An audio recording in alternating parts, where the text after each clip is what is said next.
Hello guys, welcome back to my channel বাংলায় business. তো আজকের ভিডিওটাতে আমি আমার প্রিভিয়াস যে এমবিএ নিয়ে ভিডিওটা করেছিলাম, ইনফ্যাক্ট দুটো ভিডিও করেছিলাম। একটা তো এমবিএ কোর্সের ডিটেলসটা বলেছিলাম, আর সেকেন্ড ভিডিওটাতে এমবিএ করতে কত খরচ পড়বে ফিসগুলো ডিসকাস করেছিলাম। তো দুটো ভিডিওতে প্রচুর কমেন্টস এসেছিল, কিছু কমেন্টসের আমি রিপ্লাই করে দিয়েছি শর্ট ভিডিওস যেরকম আমি বানাই সেভাবে। তাছাড়াও প্রচুর কমেন্টস পেন্ডিং রয়েছে, শর্ট ভিডিওসে অতগুলো কমেন্টে রিপ্লাই করা যাবে না। আর প্রচুর এরকম কমেন্টস আছে যেগুলো কমন, অনেকেই তোমরা প্রশ্ন করেছিল সেম প্রশ্ন। তো সেখান থেকে 4-5টা কমেন্ট আমি রিড আউট করবো আর সেই জিনিসগুলোকে ডিসকাস করবো। ফার্স্ট কমেন্টটা Sayan Nandi Y 9G, west বেঙ্গলের টপ এমবিএ কলেজ কোনগুলো? তো টপ এমবিএ কলেজ জানতে গেলে এটা একটা র্যাঙ্কিং হয় আর কি NIRF এর। তো সেই র্যাঙ্কিং লিস্টটা তোমরা দেখে নেবে যে এক্স্যাক্টলি টপ এমবিএ কলেজ কোনগুলো। ঠিক আছে, আমি কয়েকটা কলেজ বলে দিচ্ছি যেগুলো টপ কলেজ, সবগুলো maybe not according to the ranking. ঠিক আছে, IIM ক্যালকাটা অবভিয়াসলি সবচেয়ে ভালো প্রেস্টিজিয়াস ইনস্টিটিউট। IIT খড়গপুরও কিছু ম্যানেজমেন্ট কোর্স অফার করে, সেটা তোমরা দেখতে পারো। ক্যালকাটা ইউনিভার্সিটি, এরপরেই চলে আসে সেন্ট জেভিয়ার্স ইউনিভার্সিটি, তারপরে আসে দেন NIT দুর্গাপুর, সেখানেও কিছু ম্যানেজমেন্ট কোর্সেস হয় NIT দুর্গাপুরের। And ISI Indian statistical institute, সেগুলো চেক আউট করতে পারো। এগুলো কিন্তু সবই মোটামুটি গভর্নমেন্ট।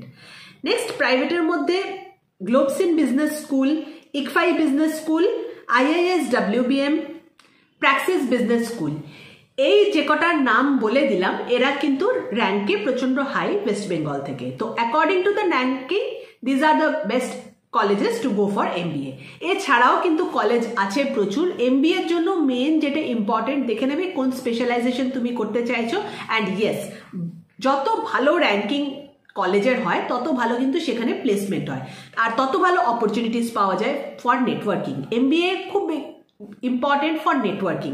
যারা ধরো এন্টারপ্রেনারশিপ করতে চাইছো কিংবা ইন্ডাস্ট্রিতে একটা পার্টিকুলার জায়গাতে এক্সপার্টিস চাইছো, তো সেখানে নেটওয়ার্কিং খুব দরকার। কাজেই একটা ভালো ইনস্টিটিউশন থেকে যখনই তোমরা MBA করবে সেই নেটওয়ার্কিংটার জন্য কিন্তু এটাই important. So institute should be the best. তার জন্য যেটা করতে হবে যে ক্যাটে একটা ভালো র্যাঙ্ক অ্যাকোয়ার করতে হবে, যার জন্য আমি এর আগের ভিডিওটাতেও বলে দিয়েছি, এটাতেও বলে দিয়েছি যে ক্যাট এক্সামটা খুব ভালো করে দাও। Cat is not that hard exam, দরকার হয় 1 বছর ড্রপ নিয়ে নাও, এক্সাম দিলেই কিন্তু তোমরা ভালো ইনস্টিটিউটে চান্স পেয়ে যাবে। সেকেন্ড, ল্যান্ডস্কেপ 2019, এটা বোধহয় আমি রিপ্লাই করে দিয়েছি, তাও একবার বলে দিচ্ছি যারা শর্ট ভিডিওস দেখে না। ম্যাম অনলাইন MBA কি প্রসপেক্ট সেটা নিয়ে একটা ভিডিও বানিয়ে দিন প্লিজ। অনলাইন MBA কি useful job market or just West of money? Online MBA বলে কিছু হয় না, যেটা হয় that is executive MBA। Executive MBA কোনটা? যেটা নর্মাল MBA হচ্ছে, যেটাতে তোমরা ক্যাট বা GMAT দিয়ে অ্যাপিয়ার করতে, তোমাকে কলেজে গিয়ে ক্লাস করতে হচ্ছে just like any other post graduation MA MSCর মতো। তাছাড়া যে MBAটা হয় that is executive MBA। Now executive MBAতে কি হয়, এটা মোটামুটি একটু অনলাইন হয়, আর তাছাড়া কিন্তু কয়েকটা ক্লাস তোমাকে সেই ইনস্টিটিউটে গিয়েও করতে হয়। জেনারেলি এক্সিকিউটিভ MBAs আর ফর প্রফেশনালস, মানে তুমি যখন এক্সিকিউটিভ MBA করতে যাবে, কিছু কিছু কলেজ এরকম থাকে, IIMসেও এটা কিন্তু ম্যান্ডেটরি যে তোমার কিছু প্রফেশনাল এক্সপিরিয়েন্স থাকবে তবেই তুমি ওই এক্সিকিউটিভ MBAটা করতে পারবে। Executive MBA very good course, কখন এটা ওয়েস্ট অফ মানি তো একদমই না। এক্সিকিউটিভ MBA করা উচিত আমার মনে হয় সব প্রফেশনালি, কেননা এটা করে কিন্তু তোমরা প্রফেশনাল ল্যাডার যেটা হয় কর্পোরেটে সেখানে গ্রো করতে পারবে। এক্সিকিউটিভ MBA খুব মার্কেটে রেলেভেন্স আছে। ইনফ্যাক্ট তোমরা যদি এক্সিকিউটিভ MBA খুব ভালো ইনস্টিটিউট থেকে করো লাইক IIM, IITs, সেখানে কিন্তু নেটওয়ার্কিং এত ভালো হয়ে যায় যে তোমার নিজের ইন্ডাস্ট্রি, তোমার নিজের কোম্পানিতে গ্রো করতে সেটা তোমাকে খুব বেশি করে হেল্প করে। তাছাড়া যদি ধরো তুমি কোনো পার্টিকুলার একটা ডোমেনে একটা স্পেশালাইজেশন করতে চাইছো, for example health care management কিংবা সাপ্লাই চেইন ম্যানেজমেন্ট, অনেকেই এগুলো চায়, বা HRই তুমি সেই ডোমেনেই করতে চাইছো, তো সেখানেও কিন্তু executive MBA becomes very important. কেননা একবার তুমি জব শুরু করে দিলে তোমার কাছে তো আবার কলেজে গিয়ে পড়ার অপরচুনিটি থাকবে না। তখন যেটা তোমাকে করতে হবে যে একটা ভালো ইনস্টিটিউট থেকে একটা এক্সিকিউটিভ MBA ডিগ্রি অ্যাকোয়ার করতে হবে, এবং ওই যে ডিগ্রিটা তুমি করবে, করার সাথে সাথে কিন্তু তুমি সেখানে অনেক অপরচুনিটিস পেয়ে যাবে। আর তার সাথে যেটা হয় যে তখন তোমার একটা এক্সপিরিয়েন্স হয়ে যাবে, কাজ করাতে হয় এক্স্যাক্টলি কি কি রিকোয়ারমেন্ট থাকে কর্পোরেটে গ্রো করতে গেলে, সেই এক্সপিরিয়েন্সটা প্লাস তোমার ওই এক্সিকিউটিভ এক্সপিরিয়েন্স, এই দুটো এক্সপিরিয়েন্সকে ক্লাব করে কিন্তু তখন তুমি তোমার কেরিয়ারে ভালো একটা গ্রোথ করতে পারবে। এক্সিকিউটিভ MBA সম্বন্ধে আরেকটা কথা বলে দিই, executive MBA are generally expensive, কোর্সগুলো কিন্তু বেশ কস্টলি হয়।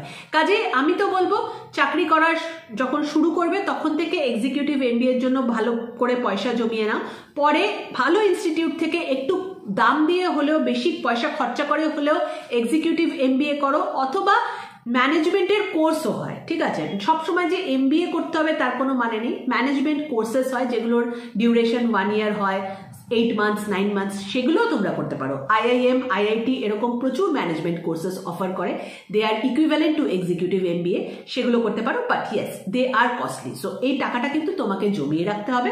অ্যান্ড অফকোর্স লোনস থাকে, তোমরা লোন অ্যাভেল করে নিতে পারো, ইনফ্যাক্ট পার্সোনাল লোনও নিয়ে নিতে পারো, এডুকেশন লোনও নিয়ে নিতে পারো, সেই অ্যাভিনিউসগুলো তো খোলাই থাকবে। নেক্সট কমেন্টটা, ম্যাডাম আমার 2023-তে গ্র্যাজুয়েশন শেষ হয়েছে পলিটিক্যাল সায়েন্স অনার্সে, তখন থেকে এখনো অবধি কোনো ডিসিশন নিয়ে উঠতে পারছি না কি নিয়ে এগোবো। পলিটিক্যাল সায়েন্স সাবজেক্টটা ভেবে নিইনি গ্র্যাজুয়েশন করতে হবে, তাই করে নিয়েছিলাম। আমার গ্রাফিক ডিজাইন কোর্স শেখার খুব ইচ্ছে, কিন্তু সবাই বলছে এআই এসে গেছে, এই মার্কেটে কোনো জব পাওয়া যাবে না, তো কোর্সটা করা কি উচিত? মানে আমি তো পোস্টার ডিজাইনিংয়ের প্রতি খুব ইন্টারেস্টেড, ক্যানভা ইউজ করে অনেক ডিজাইন বানাই নিজে থেকে, ইউটিউবে অনেক চর্চা করি অ্যানিমেশন গ্রাফিক ডিজাইন নিয়ে। আর জবের ব্যাপারটা একটু বলবেন, 22 এজে দাঁড়িয়ে কতদিনের কোর্স করা ভালো হবে? I have no interest in law or something, that's why I am asking, please reply. তো দেখো, তোমার যদি জেনুইনলি ইন্টারেস্ট থাকে towards graphic design, animation, whatever যেটা তুমি বলছো, তাহলে করতেই পারো, কোনো প্রবলেম তো এখানে নেই। তোমার 22 এজ, তো গ্রাফিক ডিজাইনের কোনো কোর্স যখন করবে সবসময় দেখে নেবে সেটা যেন লং ডিউরেশনের কোর্স হয়। আর তুমি অফলাইন কোর্সই করবে, তোমার তো কোনো প্রবলেম নেই, তুমি তো গ্র্যাজুয়েশন করে নিয়েছো। পিজি ডিপ্লোমা কোর্স যেগুলো হয় গ্রাফিক ডিজাইনের, সেই কোর্সগুলো তুমি করতেই পারো, সেখানে তোমার কোনো প্রবলেম হবে না। অ্যান্ড যেটা আমি বলবো খুব ইম্পর্টেন্ট, তুমি যেটা জিনিসটা উল্লেখ করেছো যে এআই চলে আসবে তো জব মার্কেটের কি হবে, দেখো তোমার যদি এক্সপার্টিস থাকে এবং তোমার জেনুইন ইন্টারেস্ট থাকে, তোমাকে সেই জিনিসটা ভালো করে শিখে গিয়ে ইন্ডাস্ট্রিতে অ্যাপ্লাই করতে হবে, জাস্ট লাইক এনি আদার ইন্ডাস্ট্রি। এখানে এআই আসবে, সব ইন্ডাস্ট্রিতেই এআই আসবে। এআই আসার মানে কিন্তু কখনো এটা না যে এআই আসলো পরের দিন আর কোনো গ্রাফিক ডিজাইনারের দরকার পড়বে না, কোনো অ্যানিমেটরের দরকার পড়বে না। যেরকম গ্রাফিক ডিজাইনারের ডিমান্ড আছে সেরকমই থাকবে, হয়তো সংখ্যায় একটু কমে যাবে, হয়তো নতুন নতুন ধরনের গ্রাফিক ডিজাইনিংয়ে চেঞ্জেস আসবে, সেই স্কিল সেটগুলোকে অ্যাকোয়ার করতে হবে, এই ধরনের চেঞ্জেস কিছু দেখতে পাবে।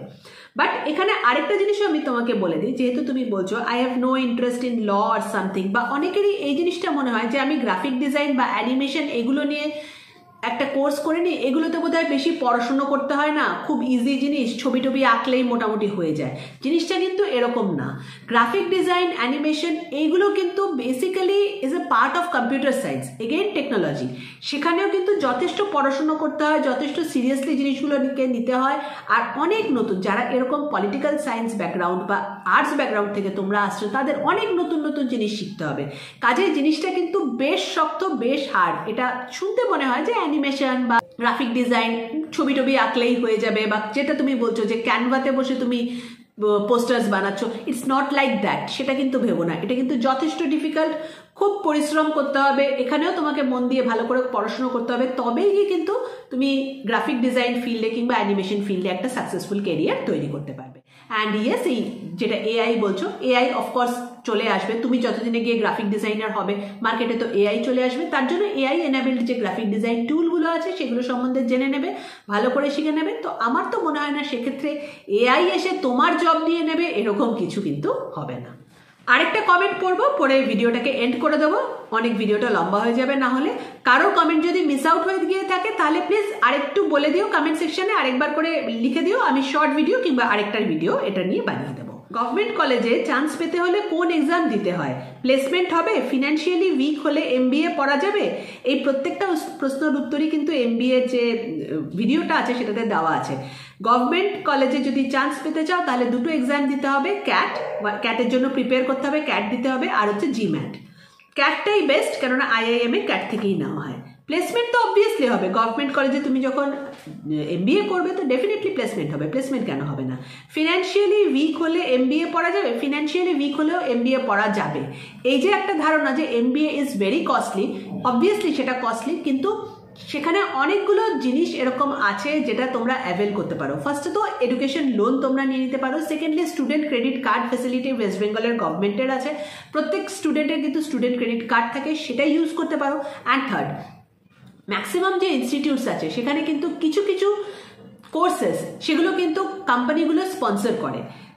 যত ভালো ইনস্টিটিউট হয় লাইক IIM, IITs, দেন ইভেন সেন্ট জেভিয়ার্স ইউনিভার্সিটি, যারা ইকোনমিক্যালি উইক ব্যাকগ্রাউন্ড থেকে আসছে তাদের জন্য কিছু কিছু কোর্স আর কি সিটস রিজার্ভ থাকে, সেই কোর্সগুলো কোম্পানিগুলো স্পন্সর করে। তো সেই জায়গাতে কিন্তু একটা স্কলারশিপ এক্সাম হয়, কিংবা ওখানে জিডি হয়, ডিসকাশনস হয়, অনেকগুলো প্রেজেন্টেশন হয়, সেখানে কিছু কন্টেস্ট হয়, সেখানে তুমি যদি র্যাঙ্ক করতে পারো সেই স্কলারশিপগুলো তুমি অ্যাভেল করতে পারো। কাজেই যদি এটা ভাবছো যে MBA পড়ার জন্য টাকা পয়সা ইজ এ ব্যারিয়ার, MBA পড়ার জন্য কিন্তু টাকা পয়সা ইজ নট আ ব্যারিয়ার। তোমার যদি ফিজ অ্যাফোর্ড করার মতো ক্ষমতা না থাকে, হয়তো তুমি উইকার সেকশন থেকে আসছো, সেক্ষেত্রেও কিন্তু তোমার MBA করতে পারবে তুমি, কোনো প্রবলেম হবে না। ক্যাট এক্সামটা ভালো করে দাও, সেখানে একটা ভালো র্যাঙ্কিং আনো, যত ভালো তোমার র্যাঙ্ক হবে তত ভালো কলেজে তুমি চান্স পাবে, আর সেখানে ফিজটা কিন্তু কোনো প্রবলেম হয়ে দাঁড়াবে না। তুমি এডুকেশন লোন নিতে পারবে, এছাড়াও অনেক অ্যাভিনিউজ থাকবে যেখান থেকে তোমার ফিজটা ম্যানেজ হয়ে যাবে। হোপফুলি তোমাদের কিছু ডাউটস আমি এই ভিডিওটাতে ক্লিয়ার করতে পেরেছি। আরও যদি তোমাদের ডাউটস থাকে তাহলে প্লিজ একটু কমেন্ট সেকশনে লিখে জানাও, ডেফিনেটলি নেক্সট ভিডিওতে আমি সেগুলো ক্লিয়ার করে দেবো। Thank you for watching, bye by.